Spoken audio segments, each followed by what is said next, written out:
What's up, Yo, everybody? what's good, man? How's your week starting out? It's okay. It's okay. Second day of the week. We're starting off on Tuesday today, and I think, yeah, overall it's been fine. Been working out with my brother every day, pretty much. Heavy lifts. What's your workout routine consist of? Because I knew you were doing your walks and all that stuff. Like, hmm yeah, hmm what's it look like today? Yeah, so I still do the walks, about 10,000 steps a day, pretty much. That's pretty much like the mostly the minimum. But uh, then jump rope for sure. Try to do 100, 200, 100 at the minimum of like skips or whatever, every other day or a couple times a week, two, 3 times a week, and then we go to the gym every day. So we go to the gym every day, but we only do heavy lifts 2 times a week. So it will be like squats, deadlifts, bench, and then these are the worst, like weighted planks. So at the Mm. end, those are probably like the absolute worst. Like Like the weight on your back? yeah, they never get better. They never they you two they never get easier. Like that's out of all. Like bench will go up, squat will go up, deadlifts will go up, everything will go up. But we do shoulder press as well. And then Mm. the other days is just different weights and machines and just different things that are in the gym. Y'all doing the core workouts that matter, honestly. Those are the ones that Basically, matter. Presses, squats, yeah, bench press. basically. Honestly, just keeping that strong is really all you need for real, for real. Facts, facts. And it happens quick. It happens quick if you just stay consistent. Yeah. Now I got my competition this weekend, man. Nice. Yeah, yeah, this second one, man. So we hoping for better results. Wait, is this the same High Rocks, right? Yeah, yeah, yeah, yeah. You know, once you get in that type of shape, you can't lose it, man. Yeah. So Yeah, yeah. You yeah. probably in peak right now. How many miles are you running every day now? Man, I'm gonna be honest. February, I was down bad, man, because my asthma and stuff just kind of with the weather change was like messing it up. And so I didn't run as many miles. Yesterday was probably like my first time actually getting outside and running. So what did we do? We did about 6 miles. But one of the things that I realized like I need to work on better is, because I'm working from home and sitting so much, like bro, my glutes, man, like my hips, I Mm. gotta really strengthen that. And it's weird because yeah, I was doing some research into it. And like I have a pretty good like strong squat. So I was like, that's weird. But it was talking about like, when you run a lot but you sit a lot, you actually need to do quite a bit more to like activate your basically your glutes before you start running. Because if you don't, then it's like that strength doesn't even matter, right? Because you're basically going from 0 to 100, and that's how you end up pulling a muscle or whatever. So yeah, yesterday I felt that and I was like, oh man, I can't have that happen. But yeah, going into the competition, bro, I'm feeling good. I'm probably going to do the New York one in June, but this one's solo, man. And so that's my goal, man. You made a good point about the leg thing because I've been targeting glutes more too for similar reasons. And one of the things that they say is like you become like quad dominant. So for example, like Yeah, I'll be doing like squats and I'll be like you said, like I got a good squat, but like my quads is like huge. I'll be like, but my glutes is not. It's like I'm not activating my glutes.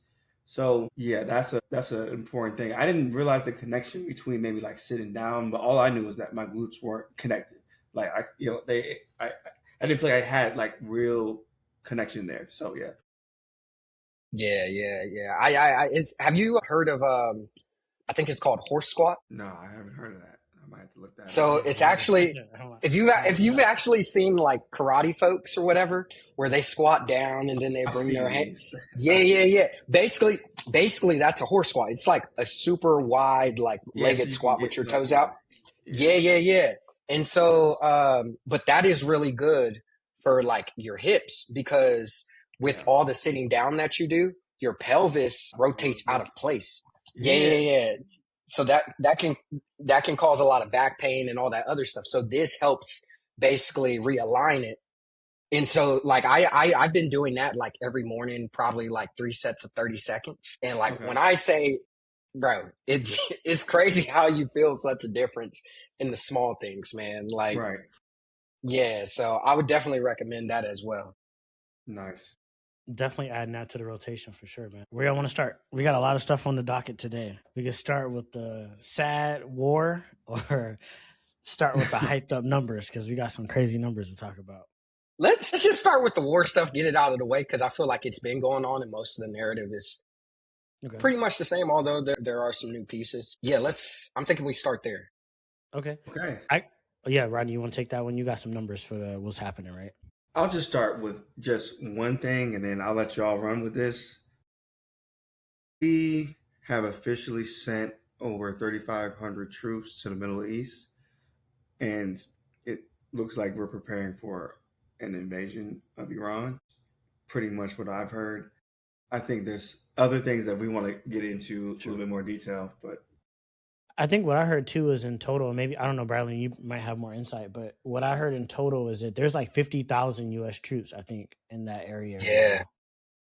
I don't know like what the split is between like Marines, Army, Navy, Air Force. I don't know what the distribution looks like, but I know in total, at least the number that's been floating out there on the media, in American media at least, is that there's about 50,000. That number could be underestimated. Obviously, it could be some strategic value to why they wouldn't give the exact number, but nevertheless, there are tens of thousands of military personnel in the region and more being deployed. And to your point, Rodney, I think most of it comes down to some invasion. I don't know what the strategic plan here is. I don't know what's going on. Trump is saying one thing, Iran is saying one thing, but then the military actions are saying another thing. You know what I'm saying? So it's like it's really hard to like disseminate what's actually taking place and what's actually happening. I think a ground invasion will be catastrophic and really bad. I think Iran has like one of the largest ground forces in the world. Like they have like over 1 million men that they could easily deploy.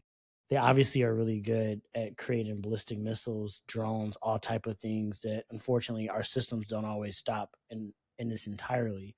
Yeah, I think this would be a brutal battle for those soldiers that are deployed on the ground. So I hope that's not necessarily what's happening. I hope this is a deflection more than anything, but yeah, it's hard to say. Yeah, I would no, you're spot on kind of with what I've seen. And then I think the thing that I also want to add is like the cost, right? And so one of the numbers that I heard recently is, yeah, what it's been going on for a little over a month or so now. And so like some of the estimates put the cost between anywhere 13 billion to 20 billion dollars that has already been spent, within that month. And they're saying that some of the costs are, rising to like $1 billion a day. And so, yeah, this is this money. I have a question about that. I don't know if you know yeah, the answer, but is this money actually money that's being spent in real time, or is this money that's already being budgeted, that's already been allocated, right? Because we already know, like Congress has already authorized, like what I think it's like $1 trillion now a year in military spend, if not $1 trillion, close to $1 trillion, or a little over that. So I'm like, this number of like what it has cost, like, is it real? Is it actually meaningful? You know what I'm saying? Or is this just like already baked into the operations, right? Already, like this is already baked into the operating costs. Do you know? yeah. I genuinely don't know, but my guess has to be that, that I think you probably can bucket it into a few different buckets. The first one kind of being like, obviously the bullets and like the bombs and things of that nature, right? And so to me, those are treated very similar to like inventory of a company, right? You're not accounting for that cost until it's actually being used, right? And so probably happening here as well. And then you also have the cost that is probably a little bit more real time, but that's like, okay, now that we've used this asset, like how do we get more of it? And then I think you obviously have the traditional cost that comes with like maintaining like our airplanes, our ships and things of that nature. But I think one of the things that I was having this conversation a few weeks ago with one of my friends who works in finance. And he was the first, this was the first time I had ever heard of like the Black Book. And I was like, what the hell is the Black Book, bro? And he was like, yeah, look it up. And it's crazy because the Pentagon literally, like basically there's a Black Book that essentially no one knows how much money goes into it every year. No one knows what they use that money to like spend on. It is audited every year because the Pentagon and all our national agencies have to be audited, but never in the history have any of them ever passed an audit. And so The So they accounting of don't all know. this is already, that's nobody knows. They probably don't even know, right? Like how much money is being spent. Money is just being spent. Correct. So yeah, I do think that's interesting. I think the other thing that is interesting is like I was taking a look at this and I was going back and forth with some of my finance homies, and I think looking at the war from a market perspective, right? I think when you take a step back and we look at where were we essentially almost a year ago, so April 2nd, when Trump announced he was going to be doing the tariffs to, let's say, before the war, markets had grew. Literally, the S&P had grew 40%. So it's been on a tear, if we're just going to be honest, right? So it's been very bullish. But I think the thing that has been very interesting is like since the war has started in a month, it's already dropped 10%.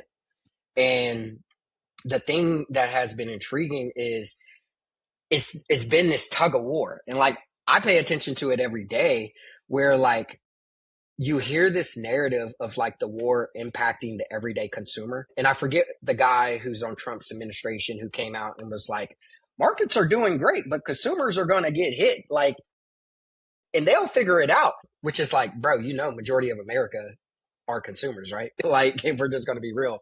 But I think the thing that is interesting is how much this market is just reacting to the stories that are coming out of it, right? Because I think what you're seeing is going back to what you were saying earlier around a lot of contradictions where basically when things come out like the Strait of Hormuz is closed, energy is being impacted, you see markets starting to tank, right? Which I do think is rational. But as soon as Trump comes out on Monday, minutes before the market opens, and says, we're taking a step back from the war, or whatever his statement is, you see markets, grow 2 to 3%, in a day or whatever, et cetera. And I just find that interesting because I'm very curious on like how rational the markets are right now, just from the perspective of like, is nobody paying attention to the fact that like what this man is saying is very contradictory? Like you said, he said something, Iran said something, and then his action said something else. Or is it more so people are trying to buy in because we don't know where the bottom is, hoping that like, okay, one of these times he's right and this bitch is going to skyrocket. Like, Yeah. what could it be? I'm seeing So, yeah. crazy swings in the market. Like I don't do a lot of individual stock buying, but I do have a little bit of holdings. And I have SanDisk, for example, which is a memory stock that's been on a tear from just the AI boom. And that shit has been fluctuating like 10% a day. Like it'll drop, like, which has been crazy. It'll drop. Which And you stock is wipe this? away SanDisk. And then it went back up again 10% today. And I'm like, what the hell? Like 10% is a crazy move. That is a crazy price action in a single day. And it's been doing that, right? It's been on a crazy uptick. So I mean, this is not financial advice, but I highly recommend people go out and look at some memory stocks. SanDisk is only one of them, but it's been on a crazy tear. But my point is that, like, to what you were saying, Brylan, is that Trump is him coming out saying certain things has been moving the markets like crazy and making them recover, making them drop, making them go up and down. So I don't know, man. There's a lot of crazy, weird stuff behind the scenes that's happening. Institutional investors are loving it. They're making a shit ton of money. But retail folks are feeling it. And I think last time on the pod I talked about it. I see it now and I notice it now when I go and fill up gas for my car. Like, it is noticeably more money. Like, before it was like, okay, just a little bit. Now it's like, no, it's noticeable now. It's impacting people on a daily basis. And it's moving quickly. Like, what it was last week or 2 weeks ago versus last week versus this week is constantly increasing. So these things are being felt. So whoever said that, oh, we're doing great because the stock market is doing good, is completely out of touch with reality, because these prices are impacting people daily and it's moving quickly. Yeah. I think another thing that I would add on that too is like, I do think, and I had been hearing this narrative for a minute, that like the US that we live in today is K-shaped, where on one end of the K, you have people that own assets and are doing phenomenal. On the other end of the K, you have people that don't, and they're feeling the impact of all these different things like groceries, gas, you name it. And I just always kind of like go back to like, so how does that reflect in our policies? Right. And it does seem like I need to go look up this guy's name from the interview, but like when you watch it, I'll drop it in a group chat. It is the perfect example of someone being out of touch with like the reality of like most people. And so I do think this is like setting up an interesting environment for like what we do have going on, you know, in the remainder of the year with like midterms and things of that nature. But I think, you know, to this point of like markets, right? And even, you know, back home and tying this all back to like what we're seeing now in Iran. I think, you know, these last few weeks really has been an inflection point. One, because obviously we saw a lot of NATO and a lot of folks that we thought were friends not show up when we needed them to. Two, we're at a junks where now you have troops that are being sent to this, you know, the area in the magnitude of 50,000. Yet what is being told is we're not going to invade. Three, also Trump and Rubio both came out and said, we will be evacuating literally the Gulf and Iran soon, and the rest of the world will have to figure out the Strait of Hormuz. Like he tweeted that today, right? And I think going back to how does this show up in markets, if any of those are wrong, if we do end up invading, if we do end up staying longer than we need to, markets have to start to question when he says something, how much am I willing to believe it?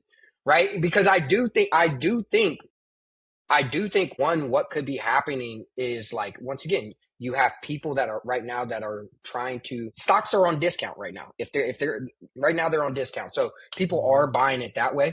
But the other thing that I'm curious about too is like, I'm sure y'all read about this a few weeks ago, but I think it was one of the hedge funds, like Two Sigma, one of those quant funds that they got taken to court. And basically they were shown to have manipulated the crypto markets. And it was because they owned such large positions, they were able to drive up the price to signal to people that like, oh, this is about to go on a run. And then they sold all their positions. And because they owned so much of it, that thing just tanked. And they were able to run put options to capture on the direction. How do we know that that's not happening now? Given most of those institutional investors own most of the market. It is not your everyday person who may be holding it for retirement, etc. And so, yeah, that's kind of like some of the things that I'm paying attention to, like as this continues to unfold. So if you're, let's put a bow on it. I guess if you are a retail investor or everyday person, what do you do right now? Do you just leave everything as is and just ride it out, ride the tide? Or, yeah, I guess, do you make any specific moves? I mean, again, we're not giving people financial advice. I guess it's just more. Yeah, great question. So I'm somebody that really pays attention to the charts just because I think market psychology is very important, right? And also I'm a trader. Investing, I leave that to my 401k. Like that's not me. And I think both, the reason why I have to make that distinction is because both carry two different mindsets. And then even when you're a trader, it depends on if you're day trading, swing trading, or if you're leap trading. Those are totally different horizons. I'm a leap trader, meaning I'm trying to buy something and make sense of it over a year or two. That's what I'm doing. I would say right now, the thing that I would be paying attention to is if you just take, for example, like the S&P and NASDAQ, just to keep it simple. If you go look at their charts, they are very close to the medium term. So medium term is typically measured in 50-day moving average. Then long term is typically measured in 200-day moving average. They're very close to crossing.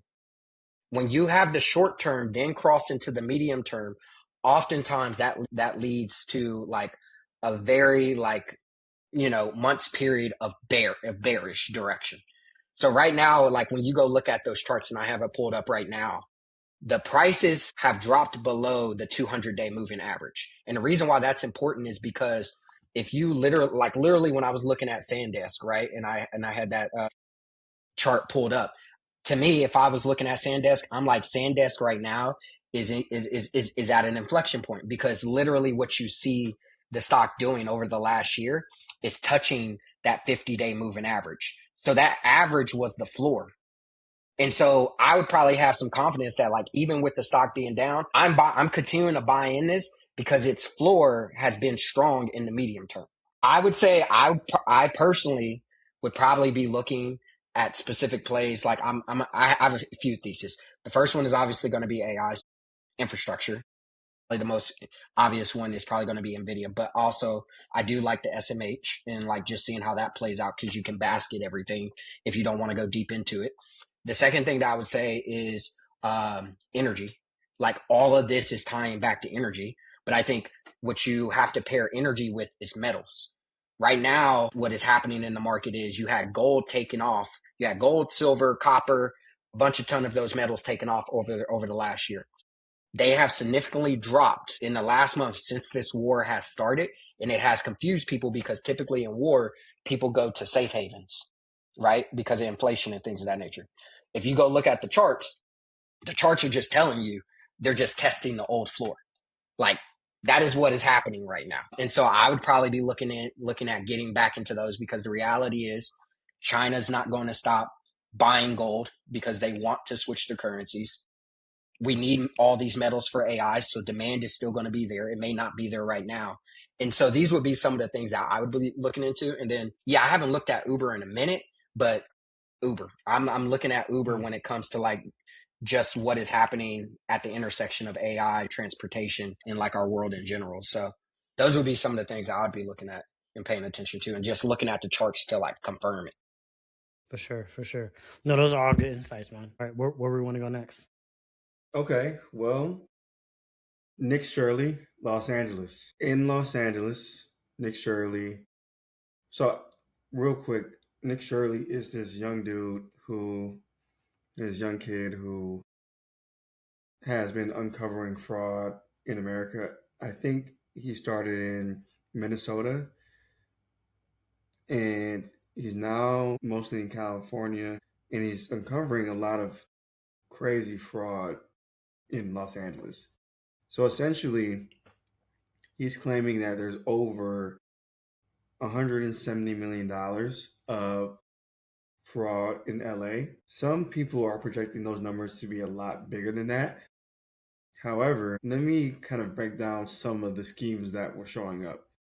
And I kind of also want to point out some of the visuals that I saw on social media, some of the things I saw in some of these videos. He would go into these empty lots. And he's not like going into the empty lots and like oh, is that a daycare center or is that a hospital? He's going to government websites because all this information is public. Anybody can look it up. Going to the addresses and he'll go into these parking lots and they have like BMWs, Rolls Royces, like crazy stuff sometimes in these parking. Not all of them, but in some of these, it's just these crazy luxury cars. It is LA, so that's kind of a common thing in LA. But in these type of environments where they're kind of run down, looks like nobody's really there, cars are kind of dusty, kind of just odd. But he's often going to these lots, going to the address, finding that a lot of these lots are empty. Like they go to the doors. There's no actual business there. They go to some of these lots don't have any cars, and it's at least 89 hospice companies that are doing this.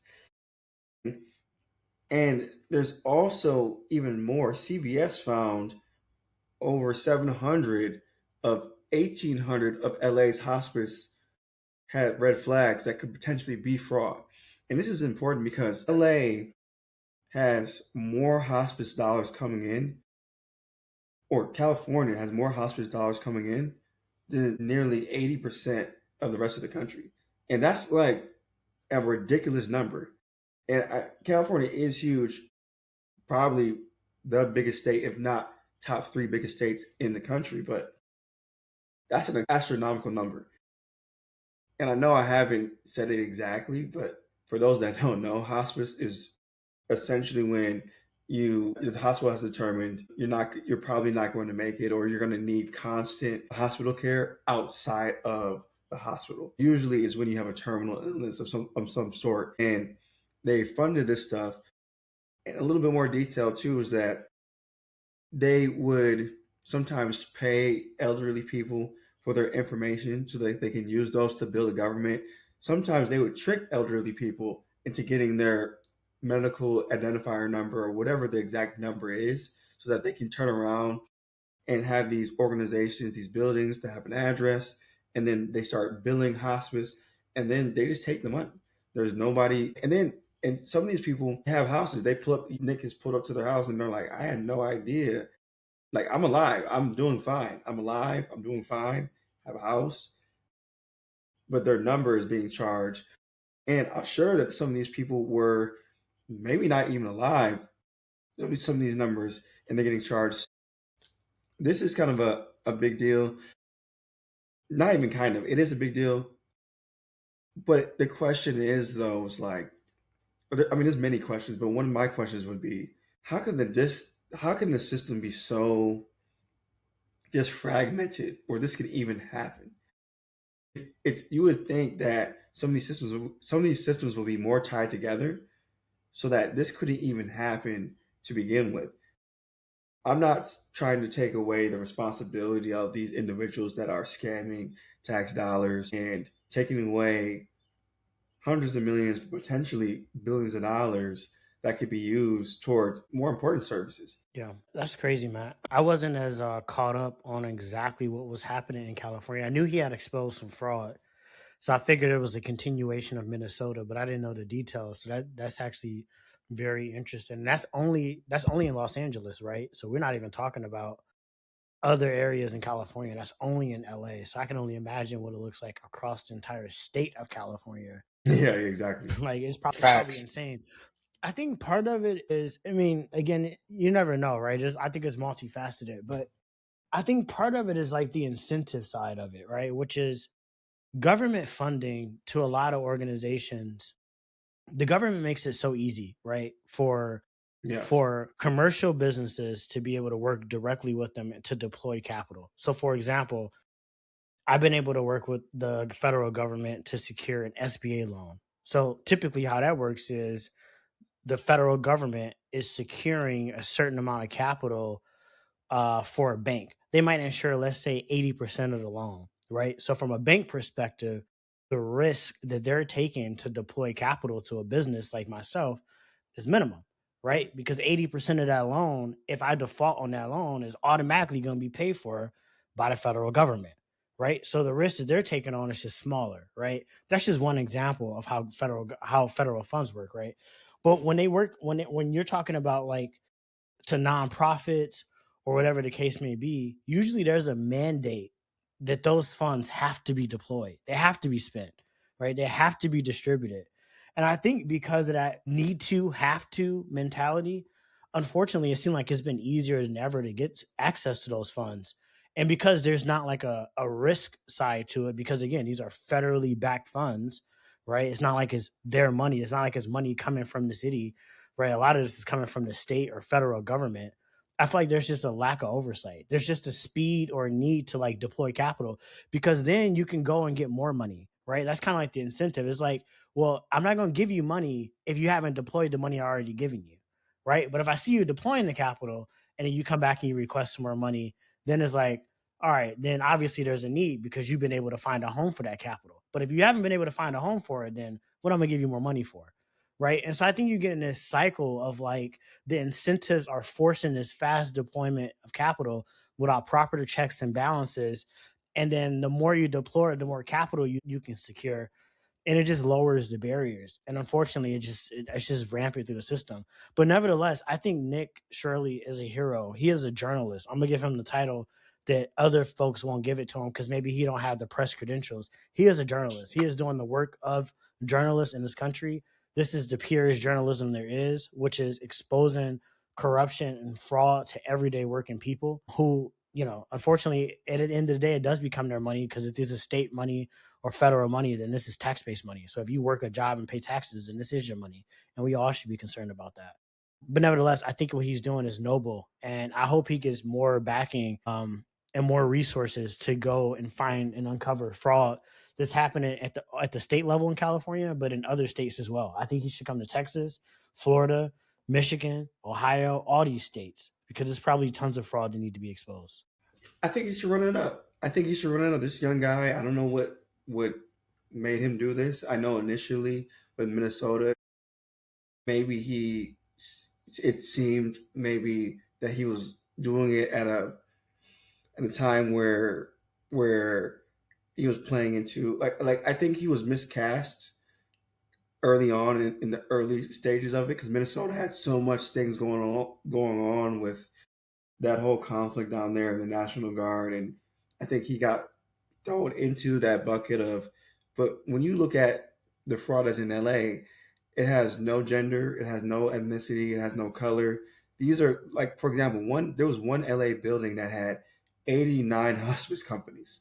Like just one building had 89 companies registered to it. Like that's insane. And then also additionally, LA hospice bills more than double the national average to Medicare. And then another thing too is those incentives that you mentioned, Dre, that could point to some really sinister stuff because that could potentially point to some internal fraud in the government where people in the government say, hey, look, we have to get rid of this money and I need, friends or family, et cetera, or whatever. And they're spinning up companies and somehow that money's funneling back to them in some way. Hopefully that's not the case. But if that kind of seems like one of the things that would happen if you have to deploy $1 billion or something like that. What are you supposed to do? Like just advertise it to everybody and then hope everybody comes and grabs it? To me, it seems like there was a group of people that know about the secret. They've been eating off it for a long time. I understand that people. Trust me. Here's the thing: people, it's not easy to get rich out here. Like it's possible. We live in America, so you can get rich, you can get wealthy, you can make things happen in America. I believe in that. So I understand people looking for these different like shortcuts and quick ways to get it. But the thing about government services though is that when you scam government services, typically government services are things that we've agreed that are important because we have some type of moral duty to fund it, like public schools, or in this case, hospice. In the case of Minnesota, there was child care. So a lot of these things, when you're scamming the government, these are not just like you're scamming McDonald's. I'm not saying that's right, but I'm just saying it's not. These things are typically taking from things that we all have pretty much kind of voted for and agreed that we should be putting money towards. Mm-hmm. And so when you take from it, it is kind of like taking from not just your taxpayers, but in a way, this money could have been allocated to the other public things that are important, like homelessness or whatever it is, more public school funding, etc. So yeah, I do think there should be more. Hopefully he continues to go to more states. And I want Nick to investigate the EBT fraud in Michigan. I just did it right there. Don't do it. Don't do it. That's what I want to do. No, don't I do want it. to carrot off. Don't do it. I think there's a huge opportunity, Nick. Don't do it. Take a look at what's happening in Michigan with the EBT card situation. That's all I'm saying. So no, don't do it. You better get look. Don't. No, the other one I would throw in there is the foster care system, bro. Like that one. Jeez, that's fair. That one for sure. But the question I have is, because I haven't been paying attention to this and this is just new to me, but like, what have been like the charges and kind of like the consequences so far of like what he's discovered? I think there has been, I don't know the exact number, but they closed down a significant, let me see if they closed down a significant amount of hospice centers that were deemed to be. So one operation was closed. I have no idea how many of actual hospices. And then I think, and then there's another one they were all registered in this one LA building called the Morabi Plaza. And they closed 72 of them down out of 89 in that building. So the majority of them they were just horrible, I guess. So it's pretty bad. And another thing too, Nick has had to fundraise for more security, which is very expensive. because people are people are going to protect their money. Like the thing is like they've created these systems, and once you start scamming millions of dollars, tens of millions of dollars, like you can't just like let that go. People are on Reddit and coming together in Telegram groups, and they're like, "Hey, we see Nick Surly here," and they're like, there's a paranoia and there's a protection around. I just find that odd though, because I just find that odd. That's just odd to me because we're talking about hospice. This is money that's supposed to be like given to people who are at the end of life, and they need all the money possible to make that go like better and smoother, etc. We all would hope that if we ever got to that point, we have the resources and everything that's needed. So people are like, I don't know, I don't understand. The only thing I can think of, even though I don't think it's the only reason, the only thing I can think of is just that they must be partly in on it, or they're just naive. Like they must just be naive. I think it's systematic, bro. I think to your point, you mentioned something that I think is key, is that it has to be government involvement. It Right. absolutely is. It absolutely is. I think if you work at some of these government agencies, like I have family that work for the government in Minnesota, I am sure that they were aware of what was happening there. Now, if they chose to do something or not is different. But to me, if you're aware and nothing's being done, then you just as complicit as the person who's actually initiating the action, in my mind. You know what I'm saying? So I think it's so systemic to your point that I think people are willing to risk everything in order to try to shut him up, right? Because there's a lot at stake, right? You got the individual actors on the ground who are building these, facilitating these transactions. Like in the case of Minnesota, Nick had video of people who worked at these daycares. Well, those are people that just work there. You know what I'm saying? They're not the people that's orchestrating at the top. You got Right. people at the top that's orchestrating it, but then you got people that's politically attached to that. That's probably being voted in, being financed, being backed by these individuals. So you start going up the chain of command, and it starts to get pretty interesting there. And that's just in one case. And so I think there's a lot to protect there. So it's like, yeah, if we can remove Nick from looking into this, I'm sure every state is probably on pins and needles right now, right? Every organization is probably on pins and needles, wondering like, damn, is Nick gonna come here? Like I called out the Michigan EBT situation. We all know that's a real thing. You know what I'm saying? Leave that alone. Hey, so hey, I'm funny, all bro. for exposing Yeah. exposing the fraud in the systems. I don't want him to be so Nick is a young guy, so he probably is. I think he is a bit naive about the powers that be, and I think he's now being exposed a little bit more to the threat of it. I still think he's young enough to where he might have that invincibility type of feel to him, where even though he recognizes that there is important work that he has to do, he's just going to get security.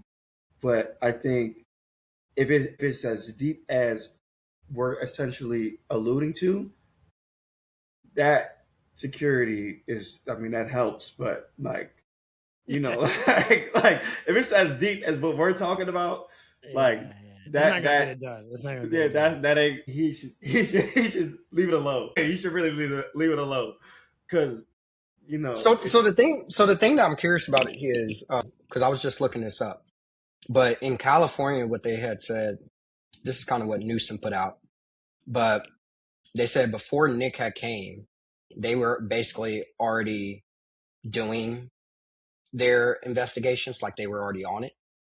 oh, man, And they said they already had arrested 109 individuals related to hospice related fraud. 280 plus hospice license were like revoked.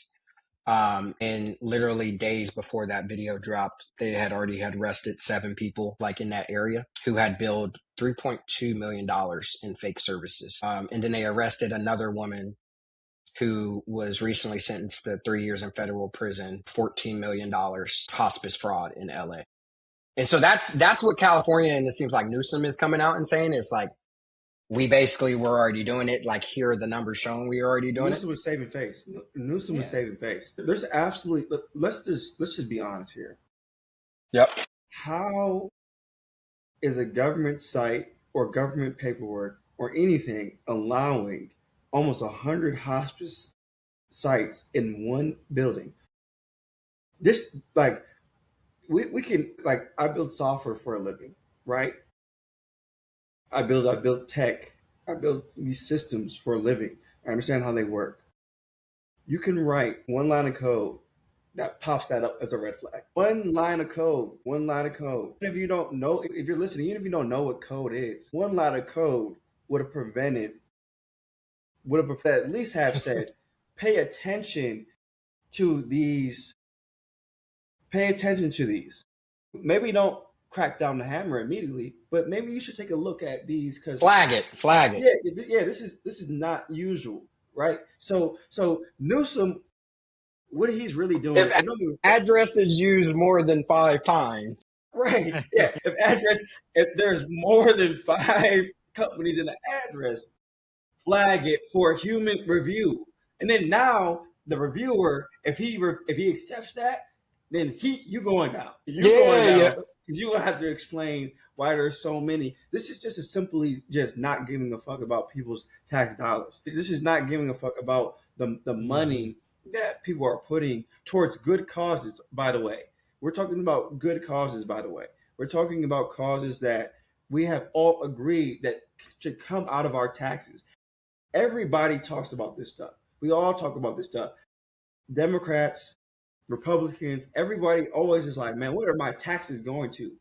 And are they going to the roads? Are they going to the public, like the schools? Am I getting health care? Like, and these are good causes, child care, hospice.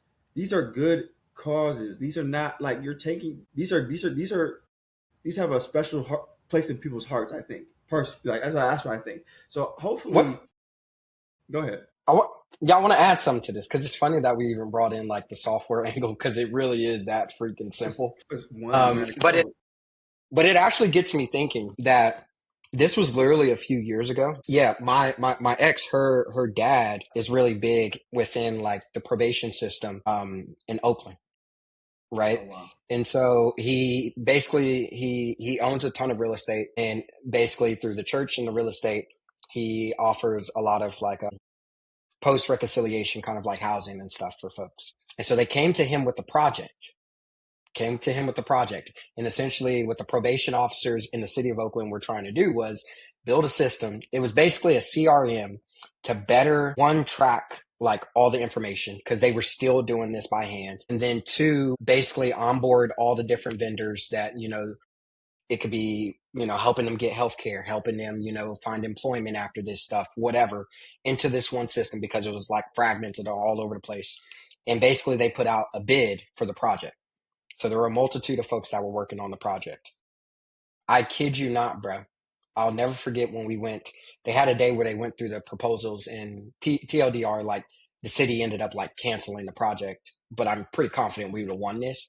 But as each company was like demoing what they had built, bro, and mind you, this was like I don't even think GPT-4 had came out, so people were still using like 3.5 Da Vinci to like people probably weren't even using ChatGPT to code, bro.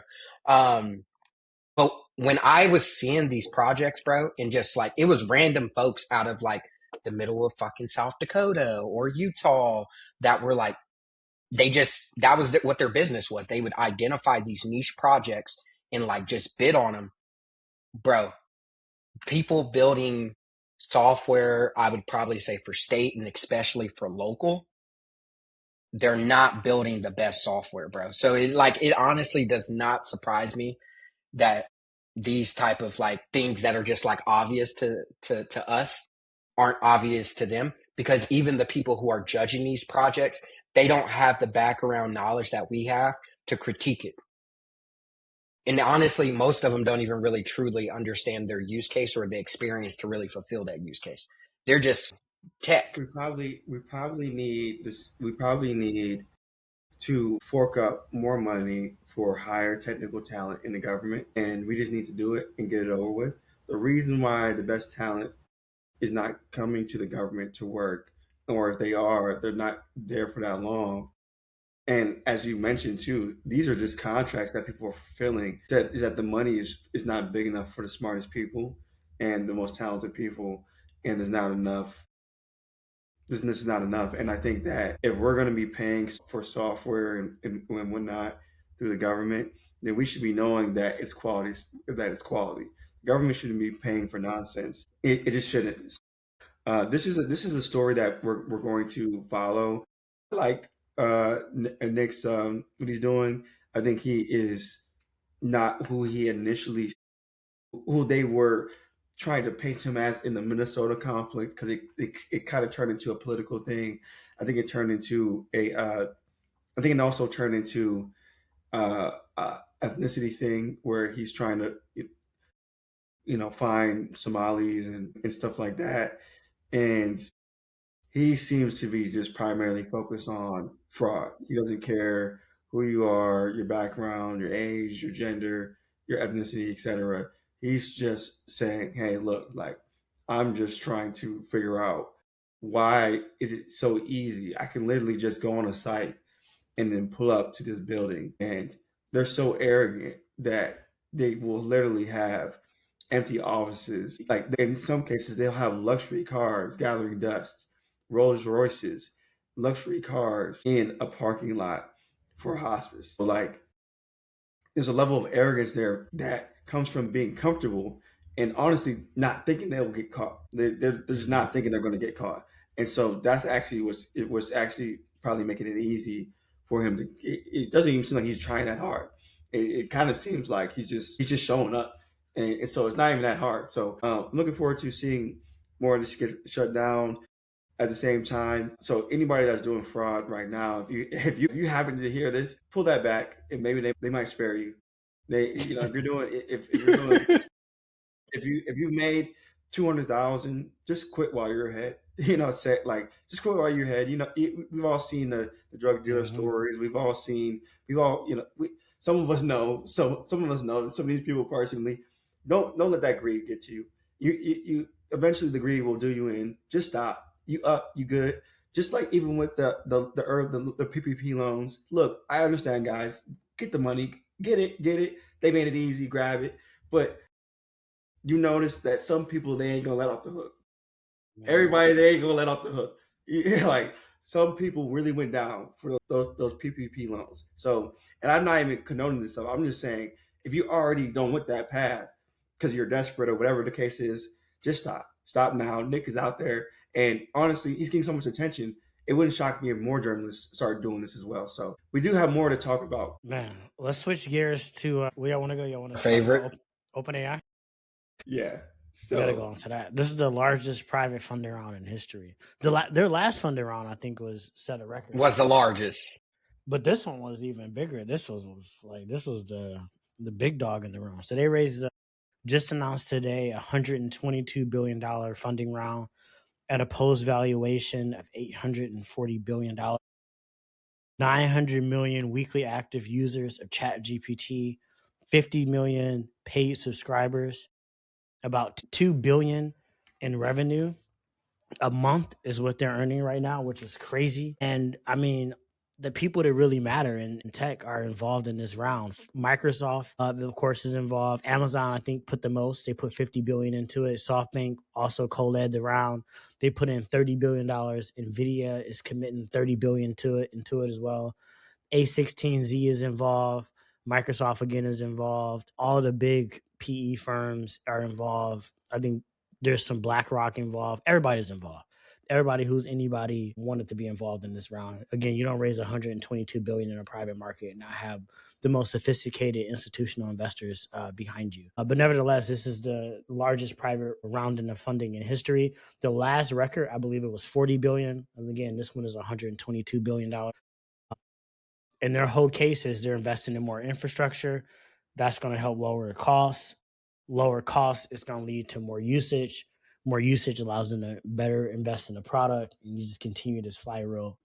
I don't even know what to say. I mean, we've talked about it a lot. This company has clearly hit an escape velocity that we've never seen before at a speed that we've never seen before. So I'll stop right there. What do y'all think so far about the fundraising announcement?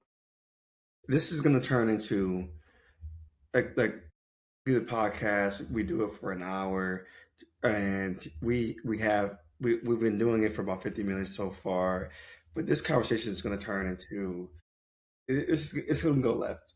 It's just going to go left. I think the facts are clear.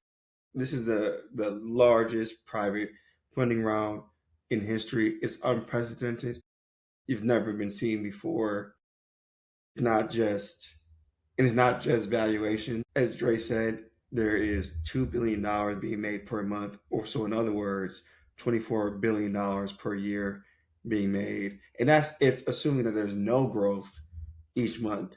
If there's even a 1% growth each month, 2% growth each month, that's still a very, very large number that's being made per year. But I would argue that it's probably closer to a few percentage points per month that they're still maintaining as far as momentum. Another key piece is that they did take in about $2 billion on that round, $2-3 billion on that round. They allowed some retail investors to invest, mostly through like these private bank and wealth divisions. So not just like you could go on Robinhood level. So it's not like an IPO or anything like that. But there was outside of these large firms, etc. That was a piece that I thought was interesting, but not the typical retail investor. So it's not anything like that. But I thought that was something that was very interesting as well. So they're getting other people kind of like they're getting closer and closer to the general public, and I think that's a strategic move. We do know that Claude is and Anthropic is gearing up for IPO, which we actually that OpenAI has that on his roadmap at some point too. But this kind of shows just the amount of belief that the private markets have in this company. Not just the private markets. Look at the big players, Microsoft, and just all the like SoftBank.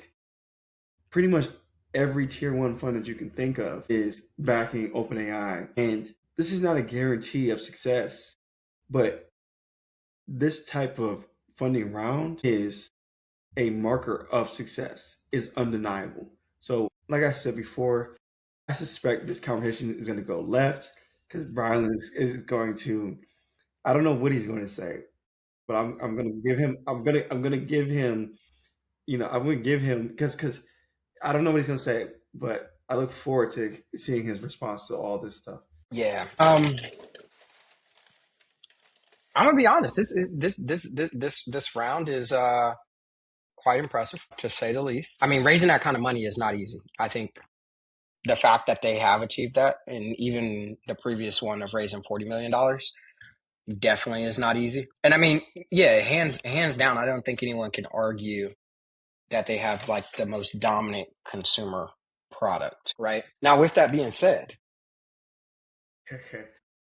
I think I am still a little skeptical. I know they are making efforts to diversify their revenue, one by continuing to double down on like codecs and like their APIs. Two, what was it? They made over 9 figures in a month or something just off of like ads. And so it seems like ads is probably going to have like, some 20 legs million there. a week. And 20 million a week. 20 million. yeah, like pilot on a pilot. Yeah. So ads may on a pilot end up having some legs, but also they have scale. They also have scale. So like, yeah, that's fair. So, but they also have the right person running that division. So like Fiji, she was, the executive over ads at Meta for a very long time, and then brought ads to, Instacart and made that a big revenue channel as well. Oh, they got the Instagram. They got the yeah. She's basically running. She's the run. That's smart. She's the one who's running the major pivots right now at OpenAI, like the consolidation, the cutoff of all the the Soras. She's the one that's dictating a lot of that, and so they have the right person. I'm not saying team. They have the right person. Now, with that being said, I think where I am just going to continue to be curious is they also came out and said that they want to double their headcount. I think, correct me if I'm wrong, they're either at like 2,000 or 4,000 employees or something like that. I think it is like 4,000. It's pretty large. and they want to double that, which I think is going to end up putting them around that 8 to 10 or something like that. Well, shit, your OpEx just went up. The other thing too is, once again, we just kind of glossed over this. They still are on, they still are on the fence about $1.3 trillion in data center commitments that they have made. And so those still have to be paid. And yes, they have to be paid over time, but like those still have to be paid. The other thing too is NVIDIA. Yes, NVIDIA participated in this round, but if you remember months ago when I think it was the $40 billion round was announced or whatever, originally it was communicated that NVIDIA was going to invest up to $100 billion. And then literally it was either January or February, Jensen came out and said, that is not true. We will not be putting that in.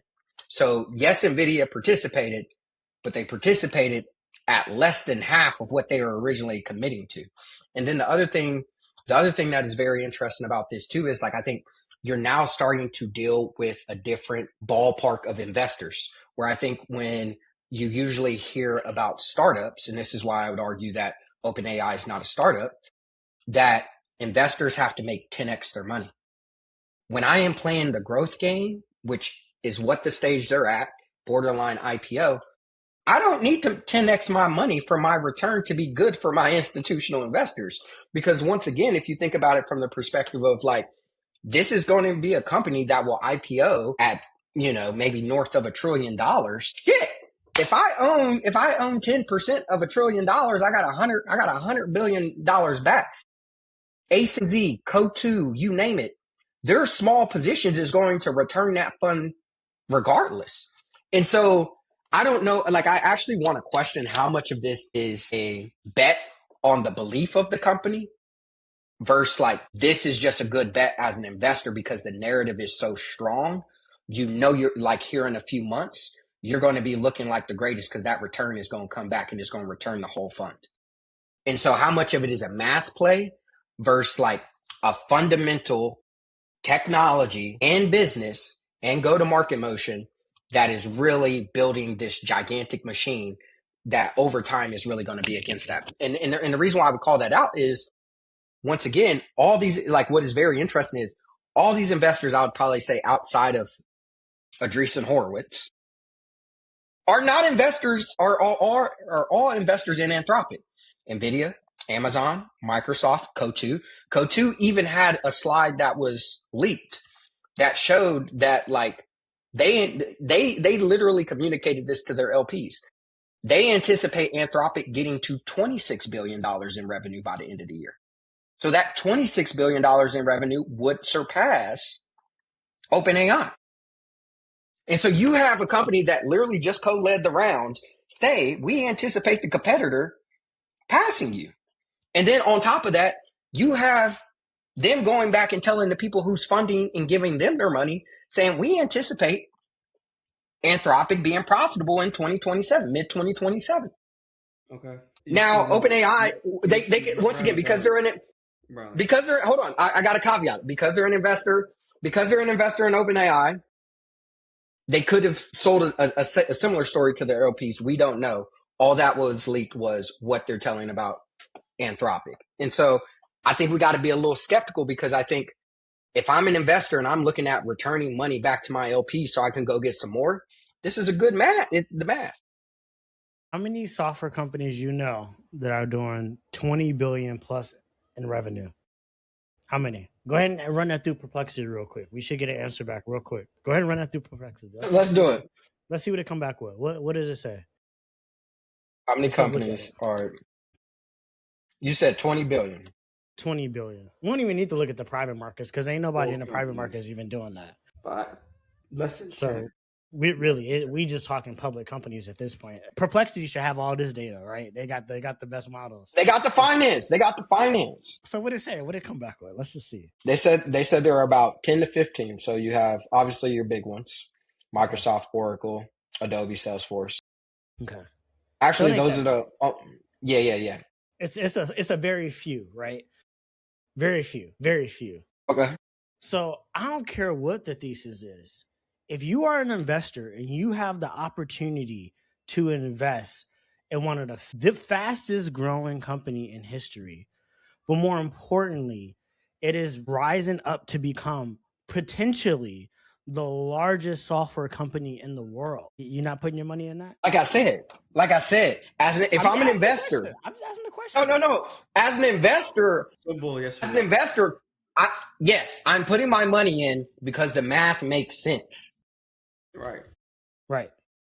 So then So I what don't do you- even know why anything else after. Yeah, No, what's no, the no, no. question? Because you questioned the valuation. You was like, yeah, this valuation. You and Josh, y'all was in the chat. Yeah. Y'all was in the chat just with Don't the get me mouth started was on going Josh. in the chat. I'm just like, all right, cool.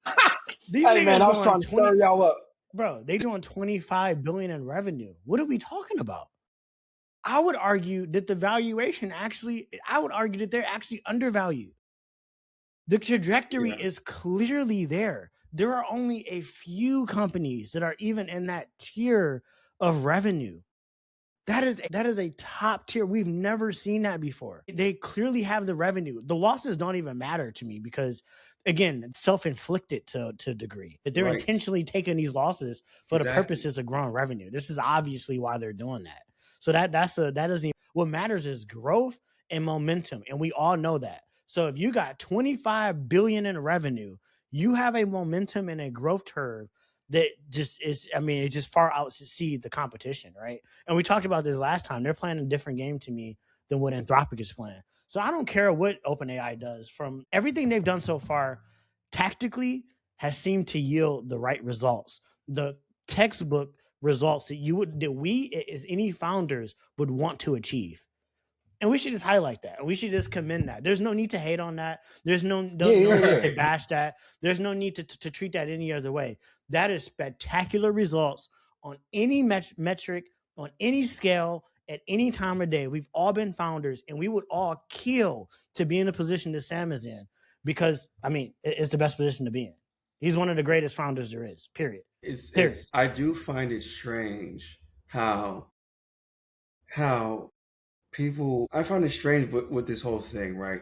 The one thing, to add on to Dre's point, this is the fastest growing startup in history. To what Brylan said about the company maybe not being defined as a startup, I guess that is up for debate because there's different definitions of it. PG is not the main, he's not the only one that defines what a startup is, but PG's definition is when a company is still in hyper growth mode. And once the growth changes to linear growth rather than explosive, then it is no longer a startup. And based on the numbers that Sam has posted and that OpenAI has posted as a team, they still are growing in a hyper growth way, and they're not optimizing for a proven revenue model at the moment. They have shown different things. They can make money on consumer. They can make money on subscriptions. They can make money on the API. They can make money on ads, but they have not chosen a specific one to specifically optimize and build the whole thing around. And so I think PG has and the reason why PG is an important one is because he is somebody who Sam learned a lot from, and he ran Y Combinator, he ran YC. So I think Sam is just taking all that he knows from YC and playing it out as an example of the fundamentals and the teachings that he's learned over the past decade, or maybe even a little bit more than that, by building startups, advising startups, and investing in startups. And he got an opportunity, and he's showing that he is a top player. There is nobody at this level. And then what I find interesting is how people are determined to still critique his results. I still cannot believe it. I understand that the results are unbelievable, but at this point, just sit back and see it, because we have people saying, well, they're not profitable. Well, then, okay, so that's why I say, well, okay, well, they said the same thing about Jeff and Amazon. They said the same thing about Travis and Uber. They said the same thing about Facebook. And the alternatives to all those things was Amazon was competing with big retailers like Walmart, Barnes and Nobles, and other bookstores that were taking more short-term profits, and they seem to be these better businesses because they were taking more profit and they can give investors more returns right away. There were these safer bets. And then you also had Uber that was subsidizing their growth. And I know, Brylan, earlier you thought that wasn't a good example because Travis got fired. But imagine if Travis didn't. I think he actually might have been. I think Travis is a similar. I think Travis and Sam have a similar DNA. And I think Sam was just smart enough to figure out how to not even smart enough. Travis was in a more vulnerable moment than Sam because Travis was going through a lot of family stuff, deaths in the family, etc. Close calls with his dad almost passing away as well. So I think he wasn't able to be as clear minded as Sam was when he got fired. And I think that these people, they seem reckless. They seem like gamblers. They are gambling. They're playing a winner take. They have a winner take all mentality. They're not joking. And I think that we got to remember, investors do get punished for investing in companies that seem like easy bets. All it took was to go and see the company that is showing an obvious and clear path to profitability. It would be just extremely easy to why invest in anything else? Why invest in the company that's built putting the money in infrastructure and the company that's subsidizing their growth and they're not taking as much from the customer as opposed I keep focusing on the fact that Anthropic, for example, the numbers of profit. Nobody's arguing that they might make $26 billion this year. That's not even an argument. But I'm talking about the mechanics behind it. They are saying, okay, let's create tighter usage limits. Let's charge a lot for Opus, and that is the reason why their profit is higher because they're not saying let's get as many people on it as possible, and we don't care if we're losing money per token. They just like they're not saying that. They're not growth at all costs. They're like, okay. And then Dario, and I talk about this all the time. Dario is not Sam. He's not Sam. Dario is Dario. Dario is a scientist, and Dario is intelligent. He's smart. He's all those things, but he was never this person who was going to come out and play the game in the same way. He is the lift in this situation. He is Lyft in the situation. You know how Lyft has that nice fun brand and that nice safe brand that's safe and everybody likes Lyft and they had the funny weird mustaches on the car and they're playing around and they're not toxic and all these other things. Does anybody care about that today? Nobody cares. Nobody cares. That's one thing that everybody got to learn. People don't care like y'all think. Y'all think that people care because you think people actually care that Anthropic stood up for something. They don't. That lasted for a week. Nobody cares. Everybody already forgot about that. Like nobody cares. What's gonna end? Like in the end, it's gonna be who played it big, who gambled the most, and really said, you know what, fuck it, we're on to something. Let's full steam ahead. And I think that is not just hope. I think it's real dollars coming in. As Dre pointed out, $24 billion ain't just hope. That's real dollars. And then additionally, when you spend those dollars, I got to remind y'all that those dollars are going into continuing to grow the business. The employees don't cost that much. Like think about how much money they're making per employee. It gotta be at least $10 million per employee. And I'm talking about after the salary. You know, like after they've already calculated what the salary is going to cost. They're making tons of money per employee. If they have 1,000 employees, what's the math on that? Like they're making a ton of money per employee. It's crazy. They're very efficient, and they have defined a category. And I hate to break it to you, Brian, they are going to be MySpace. They are going to be. Don't get me wrong. Actually, no, not going to be MySpace. I'm sorry. That's disrespectful. That's disrespectful. They ain't going to be MySpace because Anthropic is going to have a strong business. Actually, they're going to have a strong business. They're not going anywhere. I'm just simply saying they're not going to be the main dominant force in AI. is either going to be OpenAI or Google, and that's it. Okay, I hear you. So going to your fund, how much revenue they're making per employee. So yeah, like we said earlier, so they have about 4,500 employees. They're doing what, 25 bill. So that actually puts them at 5.6 million revenue per employee. That's still a lot of money. Ton of money. What do you think Anthropic's at? Probably similar. They probably have a maybe much smaller headcount though, right? Probably what? Yeah. Half as many or less. Yeah. Yeah. Dario's just not that aggressive. He's just not that aggressive.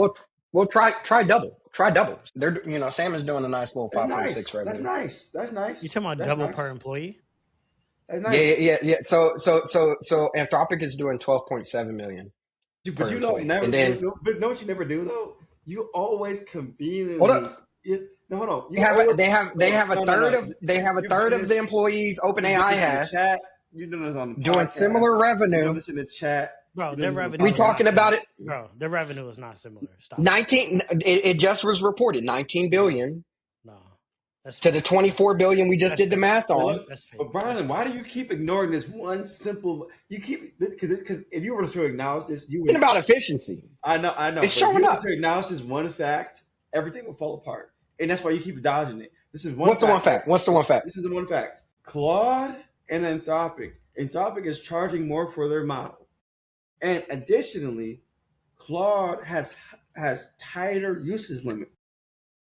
Those are easy things that OpenAI could just simply change. If OpenAI raised the price of their API and then also made their product, had higher limits on their product, their revenue would exceed Claude's. It would exceed Anthropic. You cannot skip past that fact. You keep attributing that to a failure. That's a strategic. That's an intentional strategy. To be honest with you, I don't think so, bro. Going back to literally what I said before. Once again, I do agree that they're playing two different games. But what I'm hearing you say, or kind of the game you're using to compare them on, is consumer. It's consumer. No, I'm not. We have never. No, bro. You name one enterprise or one business that uses Claude and has reported. I'm talking about limits.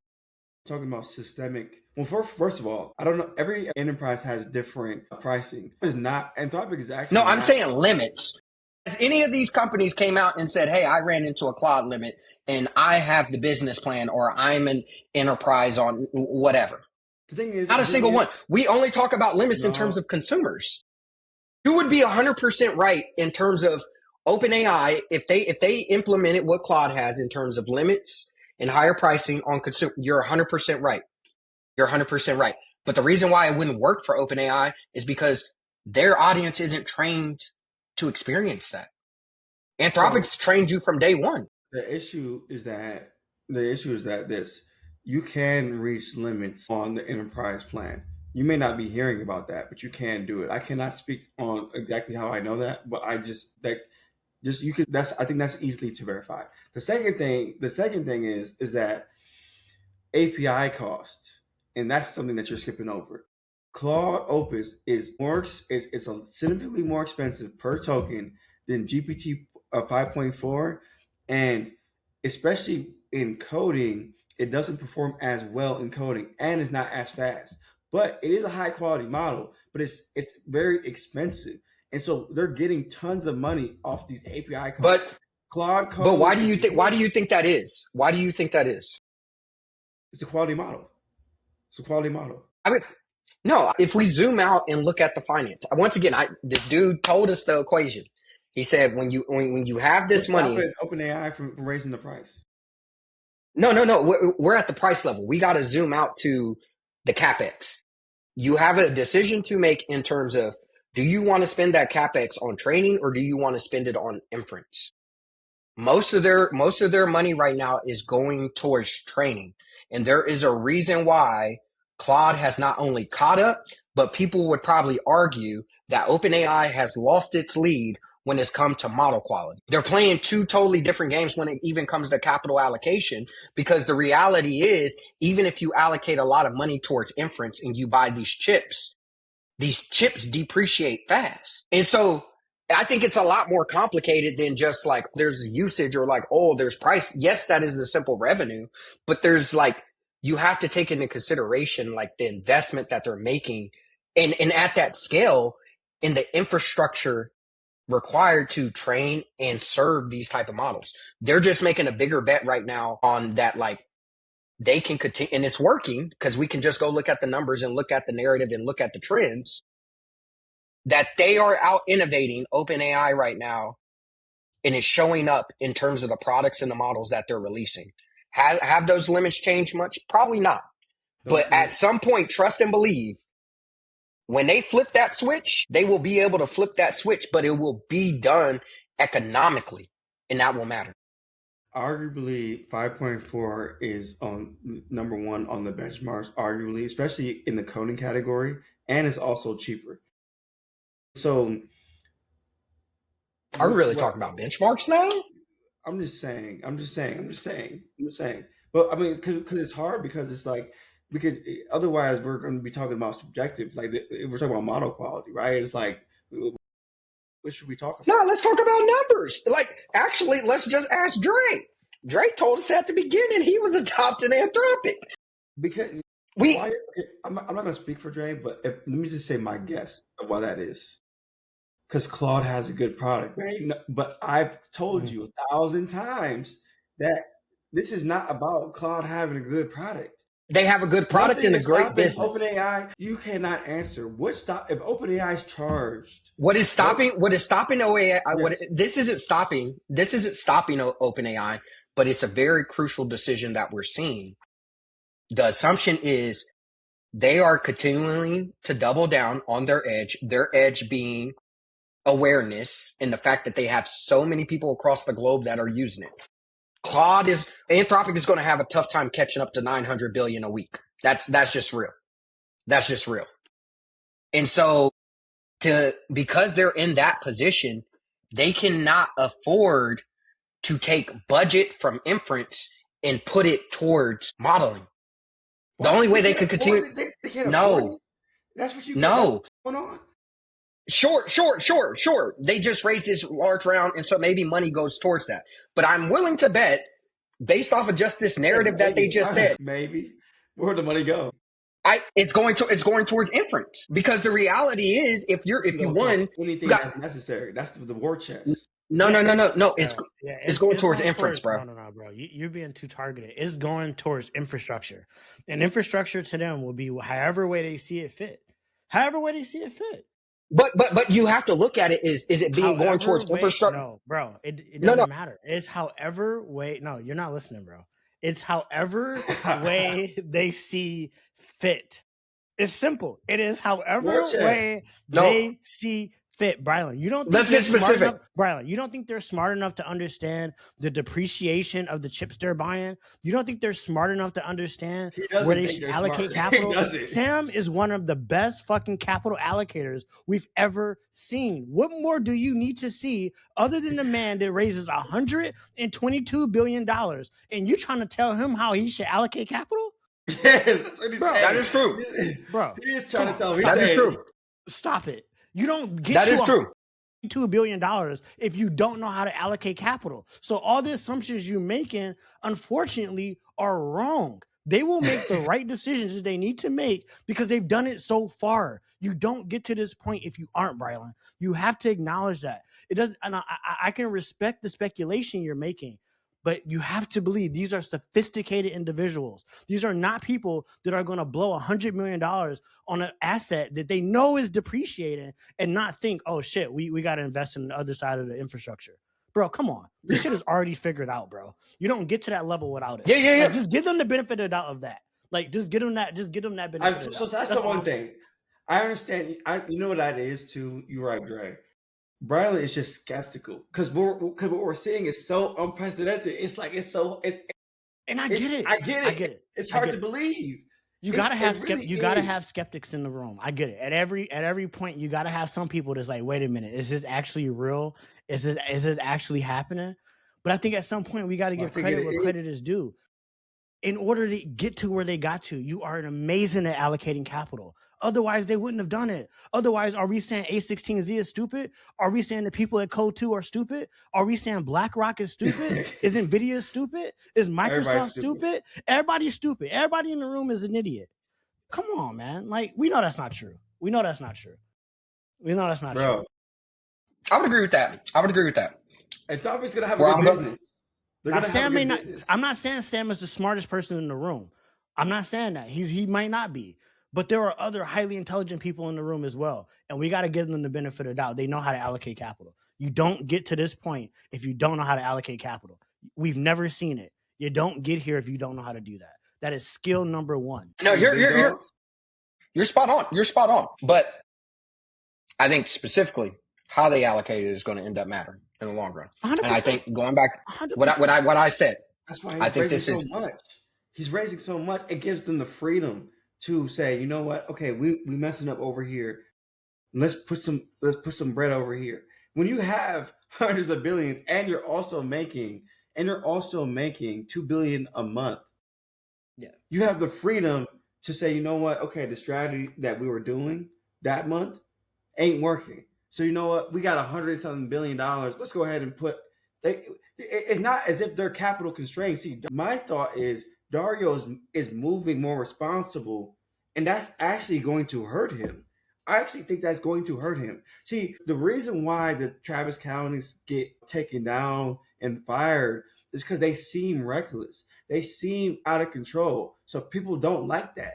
One of Uber's own investor pulled Travis down. And because they seem reckless. Sam was the same way. They're looking at it like, this guy is crazy. This guy is insane. So let's fire this guy. He's irresponsible. He's this. It's all the same stuff. Or people just don't understand his vision. They don't understand these guys' vision and all the pieces that they're seeing, the game board. It'd be different if we were seeing that OpenAI was struggling to raise. If we were seeing that, then I feel as though your skepticism would be justified. Because I want you to hold that point. I want you to hold that point. Right. Okay. Just wait until it's public. Wait until it's a public company. Look. Bro, you're going to keep kicking the can down the road, bro. It doesn't even matter, bro. Look. It doesn't even matter. There is not a company that's ever been built, bro, that hasn't made a strategic mistake. You're right. Matter. Like, that's the part of the game. That is part of the game. Is making mistakes, bro. So you're saying they're too big to fail? I'm not saying they're too big to fail. I'm not saying that. I don't believe there's any company that's too big to fail. I don't believe that at all. But I believe they're too big to be knocked off their square easily. I believe they have incredible momentum. I believe they're incredibly smart individuals. I think they're smart at allocating capital. I think they're smart at allocating resources. I think they're smart at getting the smartest talent in the room. I think they're smart at empowering that talent. Yeah, I think they've made a lot of good decisions. That doesn't mean that they can't fail. Absolutely, they can't fail. But I haven't seen anything that goes against what they've. I mean, look, the momentum is clear. I mean, it is what it is. And then, again, all I'm saying is that every company that has ever done anything well has had strategic failures. So look, maybe the leaning all the way into consumer, maybe they lean too much into that. Okay. Maybe Sora didn't work out the way they thought it could work. Okay, cool. Maybe ads didn't necessarily pan out the way that they thought. Okay, cool. So what? Nigga, they just raised $122 billion. They got time to figure it out. What's the number one thing for a startup? Runway, right? Yeah. They got runway. They're iterating. That's iterating. That's Sam's job. That's all Sam got to do, bro, is literally create runway. That is the number one job of a CEO. That's it. That is his job. Create runway and hire the smartest people and give them the time and resources they need to do their fucking job. That's what he's doing as a CEO. We should all commend him for that. I commend him for it. And I honestly think that what he's doing is going to work. I do think that he is kind of too big to fail in the normal way. You could fail to reach their ambitions, but he's not going to fail in any normal sense. Like there's too many people, too many big players, too many big investors.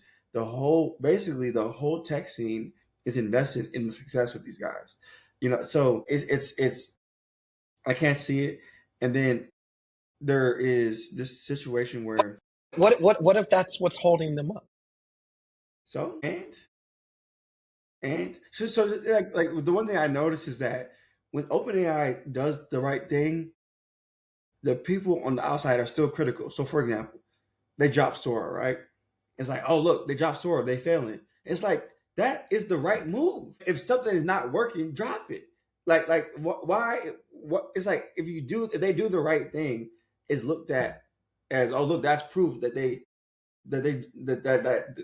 like, no, they are getting more focused. To me, all this stuff of dropping this and dropping that, and this, I don't know if you guys noticed, the mobile app is redesigned. They are getting more focused and streamlined. To me, that's a sign of good adaptability. Changed about the competitive landscape to force them to do that. Competition is good. Maybe they did get unfocused because they were dominant. Maybe they did get unfocused. Nobody's questioning that. Nobody's saying that there's not competitors and other sharks in the room. There's competitors and other sharks in the room. Nobody's not saying that. And I can give Dario his credit for making the game more competitive so that Sam doesn't get complacent. I like that. That's not a problem to me. I just don't think Dario gonna win. But I think that Dario, yes, he made Sam a little bit more, okay, let me stop doing all this other stuff that we doing. Let's zone in and let's get more focused. And we still can do that. We still have the mindset, it's still in the culture. And so he's aligning with that. So yeah, Dario might have scared Sam a little bit, maybe. I think Maybe. Anthropic is going to be a great company, bro. That's just my position. Like, I think they could easily be 50 billion, maybe even $100 billion company, but I don't see them as a hyperscale company, right? Yeah, When I say hyperscale, I mean category defining company that is clearly leading in a way like Alphabet is leading, like Apple is leading, like Amazon is leading, like Netflix is leading in entertainment. I'm talking about that, right? When you look at like the solo picks of the category, the ones that you got to pull out, like the Nvidias, the Teslas, to say, hey, this is a category leading company. That doesn't mean that every other company in that category is not doing well. They are doing well, but again, the one that's actually leading, I don't necessarily see that being Anthropic. But then again, that doesn't mean that they aren't a great business, bro. Again, any of us would kill to run Anthropic. We'll kill to run a $50 billion company, $100 billion company. That's a fantastic fucking company, and that's a fantastic return for those investors. But again, I think it's just two different conversations. I think they both can have great outcomes. I just think the outcomes that they're aiming for are just fundamentally different, and you can kind of tell that in how the companies are being ran. But that doesn't mean for one company to do good, the other company has to suffer, right? I agree with that. So, you know, and look, everybody hates AI. Everybody doesn't want to take their jobs. Everybody blah blah blah blah. Watch almost everybody buy at least one stock of OpenAI when it drops. Watch. you have to. Yeah, you watch. Almost everybody gonna buy one stock. People that don't even buy stocks is gonna buy one stock. Watch. It's gonna be. This is not normal. This is not normal. People who don't even buy stocks are gonna be like, "Hey, should I buy that chat? Like, should I get that ChatGPT stock? Should I? Can I get one stock, two stock? Like, what? Like, they gonna be asking people like, watch. Your mom gonna ask you. Your dad gonna ask. Like, grandparents. I'm telling you, when that OpenAI IPO comes, we live in a time where it's gonna be on TikTok. It's gonna be on X. It's gonna be on LinkedIn. It's gonna be on the news. You're not going to be able to escape it. This is how big this company is. And that those billions, I forgot how many users it is, but hundreds of millions of users, it's not going to be no joke. And it's not going to be no joke. The IPO is it's going to be, I would even go as far as to say it'll be the biggest IPO of the year. And probably in 2027, it'll be the biggest IPO of the year. And additionally, it'll probably be the biggest IPO in history. You know what? Top two with SpaceX. I'll put SpaceX up there. So it'll be the biggest. It'll be top two. It'll be either one or two with SpaceX. That's how I see it. Let's not let's look, Dario. Look, I don't know what you see in Dario per se, and he's doing well. But if you're going to compare him to Sam, just like I know you respect intelligence, but sometimes you got to respect this raw talent. Sometimes you just got to respect raw talent. Like sometimes it ain't about just the smartest guy in the room. Like sometimes it's about like who's the most talented, and it's showing that back to back to Talented at back. what? Clearly at raising money. That off that. Allocating resources. The best fundraiser in history. So off that. Who better? Other than Elon. And Other this than goes Elon, back there's to what we nobody talked about. better. If you're trying to compete with Google, you got to be the best at fundraising. You really do. You have to be. He's world And class. He's giving a master class on how to fundraise. He's world class. He's better than Adam Newman. He's world class. Like he's better than Elizabeth Holmes. He's world class. He's better than everybody that we've seen. Like if he was a fraud, like first of all, like look, here's a product that works. So like we can't sit here and say it's just all story. Like people use this product every day, but look, I knew this was going to end up being an hour because I knew Brylan was going to take it left. But I don't know, man. Look, we gonna have to end on this. But look, Brylan, I really. Where's Gemini in all of this? Is Gemini still around? They good? I like Gemini. Okay, I ain't heard nothing about Gemini in a minute. I'm like, is it? Yeah, no, they're not even in the conversation. So, Brylan, I just want you to know. Don't don't die in your pride. Like don't die in your ego. It's okay to turn around. It's okay to turn around. If like it's okay. Like don't feel like you gotta stand on business and like forever, bro. Like Hey, when the S1 dropped for both of these companies, bro, I can't wait. look, bro. we can have a great conversation. You know how painful it is to keep kicking the can down the road. Like you've been doing this for 18 months. Because I don't think my position is going to change. It's been changed, bro. One thing that you do is you always change the goalposts. Like no, you're going to say is you took my OpenAI is going to be dead comment. No, are they dead? They're that. not. They're doing great. No, it's not just that. It's not just that. But we can't forget about that either, though. Like we can't forget about that, bro. Bro, for 18 months, bro, you are like it's like you're like it's like when you're 50 something years old and OpenAI has a bad day, you're gonna come back, you're gonna call me and Dre, and you're gonna say, "Look, I told you." The stock is. And you're right. It's like I told you they're gonna fall. It's like, bro, at some point, yes. At some point, bro. At some point, but bro, please turn around before that. Please. Hold on. I'm reading this right now, but I gotta see the sources. And if I'm wrong, I'm gonna come online. I'm gonna say it, bro. Hold up. Online. I'm gonna leave the conversation with this, and then we can wrap up. Right. But and like I said, I gotta validate the source. But yeah, it's saying internal projections show the $122 billion they raised give them 18 to 24 months of operational runway. I think we should just leave the conversation here. I think we should just leave the conversation there. More than enough. I think we should just leave the conversation. What you think? You think they're gonna run out of money? You think they're gonna run out of money? You think they're gonna go bankrupt? All I'm saying is all I'm saying is all those investors, once they have that liquidity event, where you gonna go knocking to? We'll see. Well, let's wrap it up there. We went over time. All right. 1